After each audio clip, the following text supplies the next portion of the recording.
Let me describe a situation, and I want you to tell me if this sounds familiar. You're in a relationship with someone. Could be months, could be years at this point. And there are moments, real moments, where you can feel it. The way they look at you, the inside jokes that only exist between the two of you, the fact that they've met your family or you've met theirs, the way they reach for your hand sometimes without even realizing they're doing it. And then you say 3 words, or maybe you just get close to saying them, and it's like a wall slams down. They pull back, they get quiet, they might even disappear for a week. And you're sitting there thinking, what just happened? Did I imagine everything? Is this real? Does this person actually feel something for me, or have I been lying to myself this entire time? Here is what nobody tells you. The pulling away is not proof that they don't love you. In a lot of cases, it's actually proof that they do, and that terrifies them in a way you might not fully understand yet. Today, I'm going to walk you through exactly why avoidance becomes scared to love you. Not just the surface-level behavior, but what is actually happening underneath it psychologically. And then I'm going to show you the specific patterns in your relationship dynamic that are feeding that fear, because some of them you can actually change. Stay with me, because the last one especially catches people completely off guard. Before we get into the specific triggers, we need to understand something foundational, because if you skip this part, the rest of it won't make sense. Most people think avoidants don't want love, that they're cold, emotionally unavailable, or simply incapable of connection. That's not accurate. Avoidants, in most cases, want love deeply. The problem isn't the wanting. The problem is what love represents to them at a psychological level. Here's the framework I want you to hold on to for this entire video. For an avoidant, love equals vulnerability, and vulnerability equals danger. Now, that sounds dramatic, but let me explain how they got there. In most cases, avoidant attachment develops in early childhood, in environments where emotional needs either weren't met consistently, were punished, or led to some kind of painful consequence. A child learns very early on, when I reach for connection, something bad happens. So they adapt. They become self-sufficient. They learn to need less, to feel less, or at least to appear to feel less. And that adaptation becomes so ingrained, so automatic, that by the time they're an adult in a relationship with you, they are not consciously choosing to be distant. Their nervous system is doing it for them. So when they start to feel genuine love for you, when it becomes real and not just casual, the alarm goes off, because their system has been trained to associate that level of emotional exposure with pain. The more they love you, the more they have to lose. The more they have to lose, the more dangerous it feels. And so they protect themselves the only way they know how. They pull back. This is not a character flaw. It is a deeply wired survival response. And understanding that is the first step to actually navigating it. Now, here's what I want you to stay with me for, because there are specific dynamics inside your relationship that are either making this fear manageable or they are pouring gasoline on it. And some of these are things you are doing, not because you're a bad partner, but because you don't know. Let's go through them. The first dynamic I want to address is one that predates you entirely, and it's one of the most underestimated factors I see in my work with clients. Many avoidants have been cheated on. And I know what you're thinking. A lot of people have been cheated on and they don't become avoidant. That's true. The difference is in how an avoidant processes that experience. For most people, being cheated on triggers feelings of sadness, anger, grief. For an avoidant, there's a layer on top of all of that, which is often the most painful part: humiliation. And specifically, the humiliation of having been vulnerable. Because remember, vulnerability is already something they find deeply uncomfortable. Being cheated on is the universe confirming their worst fear. It's proof that opening up, trusting someone, letting someone in, leads to this, leads to being exposed, helpless, and in pain. And here's the part they often won't tell you, and may not even consciously know themselves. They are not just afraid of being betrayed again. They are afraid of being in the position of having been that open again. The vulnerability itself is the wound, not just the betrayal. So what does this have to do with you? If your partner has this history, and they may have mentioned it once, casually, as if it wasn't a big deal, it is a big deal. And what helps is not pretending it doesn't exist, but creating an environment of transparency. Not grand romantic gestures, just consistency. Follow through on what you say. Be where you say you'll be. Over time, that consistency becomes evidence that contradicts the story their nervous system has been telling them. It won't happen overnight, but it happens. Now here's where it gets more complicated, because the next several dynamics are things that are happening in your current relationship right now that you may not even realize are feeding the fear. This one is going to be uncomfortable to hear. I want you to stay open. If you tend to communicate indirectly, dropping hints, expecting them to read between the lines, feeling like you shouldn't have to spell things out if they really loved you, you are accidentally activating one of the most powerful fears an avoidant has, which is the fear of failure. Here is what's happening in their mind. When you communicate indirectly, they know something is wrong. They can feel it, but they don't know what it is. And so now they are in the position of having to guess. And for an avoidant, guessing in an emotional context is not just uncomfortable, it's loaded with risk. Because if they guess wrong, that's not just a misunderstanding. In their mind, it confirms something they already believe about themselves, that they are bad at this, that they don't know how to love someone correctly, that no matter how hard they try, they're going to fail you. Let me give you a concrete example. You're sick, you have a cold, you feel terrible, and you would really love it if your partner brought you soup and came to take care of you. But instead of saying that, you text them, "I'm not feeling great. It's hard being sick alone." And you wait. Now your logic is completely understandable. You feel like you shouldn't have to ask. If they loved you, they'd just know. And asking for it means it's not genuine. It's like ordering a gift. That makes sense from your perspective. But here's what's happening on their end. They see the text. They feel the subtext. And now they're running rapid-fire calculations. Does she want me to come over? Does she want space when she's sick? Last time I showed up uninvited, she seemed annoyed. What's the right answer here? And the fear of picking the wrong answer is so overwhelming that instead of guessing and risking failure, they do nothing. They say something generic like, "Feel better soon," and they move on. And then you're hurt, and you pull back, or you get angry. And now, from their perspective, their fear has been confirmed. They tried, in their own paralyzed way, and they still got it wrong. Love is dangerous. Love is failure. Love is this. The fix here is simpler than it feels. Being direct is not weakness. It is not spoon-feeding an adult. It is actually an act of respect. You're giving them accurate information so they can actually show up for you. "I'm sick, and I would really love it if you came over and brought me soup. Would you be able to do that?" That sentence removes the guesswork. It gives them a clear target. And when they nail it, and they will, it actually builds the emotional safety that makes them less avoidant over time. Here's one that surprises people. Many partners of avoidance, trying to do the right thing, start mirroring the avoidance behavior. The avoidant needs space sometimes, so the partner starts pulling back too. The avoidant goes quiet, so the partner matches that. It feels respectful. It feels like giving them what they need. But here's the unintended consequence. When both of you are going through periods of low contact, neither of you reaching out, days going by in silence, the avoidance mind does not interpret this as mutual respect for space.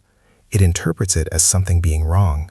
It interprets it as games, as uncertainty, as not knowing where they stand. And we are back to guessing, and we know what guessing does to an avoidant. What makes this particularly tricky is that they may never say this to you. They might appear unbothered on the surface, but underneath it, the anxiety is building. And instead of leaning in, they lean further out. Because if they're not sure you're in, they are not going to be the one to be more in. That feels too exposed. The way through this is to name it. Not dramatically, just clearly. Something like, "Hey, I want you to know, I'd actually prefer that we talk every day, or at least check in regularly. The only reason I don't always initiate is because I think you need space, but tell me if I'm wrong about that." That one sentence does something remarkable. It tells them you want to be close. It removes the game-playing interpretation, and it invites them to tell you what they actually need, rather than both of you performing a silent dance that neither of you actually wants. This one is the most directly impactful and also the most fixable, if both people are willing. If you and your avoidant partner fight frequently, and by frequently I mean more than once or twice a week, or if there's a pervasive underlying tension that never fully resolves, you are creating an environment where love feels like a liability. Here's the psychology. The avoidant already has a part of them that believes love will eventually hurt them. Every time you two have a significant fight, that belief gets a little more reinforcement. See, this is why I don't get attached. This is why love is painful. And here's the one that really digs in. If the fights are frequent enough, they begin to feel like they are fundamentally not enough. That no matter what they do, no matter how hard they try, they cannot make you happy. They cannot get this right. And I want to be clear, they may never say this out loud. They may respond to conflict by shutting down, going cold, or walking away. That shutdown is not indifference. That shutdown is often a person who has hit their threshold for how much perceived failure they can tolerate in one sitting. Now, I'm not saying you're the cause of all the arguments. Conflicts in relationships are normal and often shared. But here is what the research in couples therapy shows us consistently. It is not the presence of conflict that predicts relationship outcomes. It is the ratio of negative to positive interactions. Even slightly reducing the frequency of conflict, not eliminating it, just dialing it back, can create enough emotional breathing room for an avoidant to start feeling safe. Safe enough to maybe let their guard down. Safe enough to stop bracing for the next hit. A technique that works beautifully for couples like this: designate specific times to address issues rather than letting them surface reactively, when you're both calm, when you're not emotionally flooded. What you'll find is that a lot of what felt urgent in the heat of the moment actually resolves on its own, and the things that do need to be addressed land so much better when neither person is already activated. This one is harder to hear because it's about the overall texture of the relationship. When a relationship has been a consistent struggle from early on, when both people are working hard but it still feels like you're pushing uphill, the avoidant starts to do something that is very characteristic of how they protect themselves. They start to write the ending before it happens. They think, we've been fighting this hard just to stay together. If it's this much work now, what is it going to look like in 5 years? And the conclusion their mind draws, the conclusion that protects them from the most painful possible version of the outcome, is this isn't going to work. And if it isn't going to work anyway, then admitting love, fully committing, is just making the fall harder. This is the avoidance version of a preemptive strike, not against you, against their own vulnerability. The only way through this one is a genuine meeting in the middle. Not you changing to accommodate them, not them tolerating your needs. Both of you actually negotiating what this relationship looks like in a way that neither of you loves completely, but both of you can live with. And here is the honest truth. That negotiation is going to be uncomfortable. You are both going to have to give things up. If your avoidant partner is genuinely invested, if they are in this and not just comfortable with the ambiguity, they will show up for that negotiation. And if they won't, that's information too. There is one more dynamic that doesn't get talked about enough, and it's this. Sometimes the avoidant is scared to love you not because of their attachment wounds, but because they can see, clearly, that you two want different things from life, and they don't know what to do with that. You want marriage. They're not sure. You want children. They don't. Or the reverse. Or some version of a fundamental difference that neither of you has directly addressed, but that both of you can feel sitting in the room. When an avoidant is aware of this gap, even implicitly, loving you fully feels like setting themselves up for an impossible choice. Be honest about the incompatibility and lose you, or commit fully and promise something they're not sure they can deliver. And so they do neither. They stay in the middle, close enough to feel the warmth, far enough to protect the exit. This one cannot be resolved by either person simply trying harder. It requires a direct, honest, and genuinely open conversation about what each of you wants. Not to convince the other person, not to win, but to actually know. Because the alternative, both of you drifting in unspoken uncertainty, is its own kind of slow ending. And finally, this one is the most actionable and the one that produces results the fastest. If your avoidant partner has told you, directly or indirectly, that they feel criticized by you, take that seriously, not defensively, seriously. Criticism for an avoidant doesn't land the way it might for someone with a secure attachment style. A secure person can hear, "I wish you did this differently," and process it as feedback.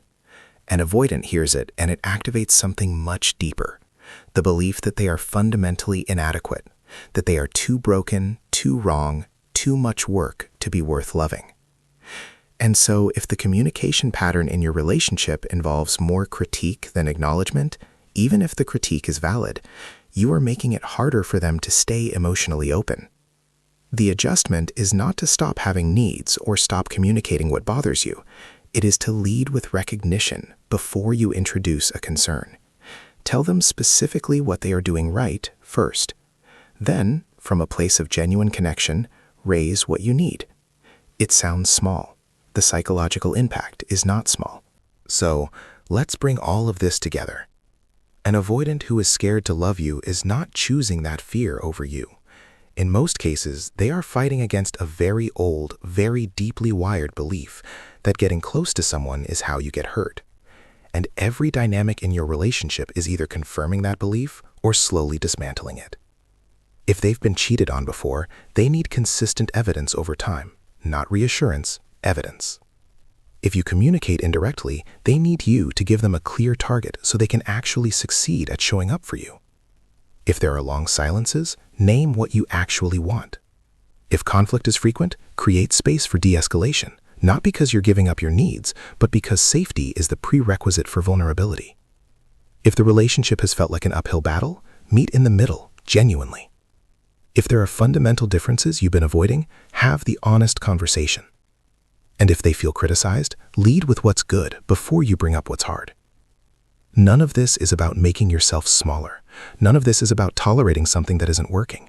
It is about removing the obstacles, the specific, identifiable, changeable obstacles that are standing between your partner and the love that, in most cases, is already there.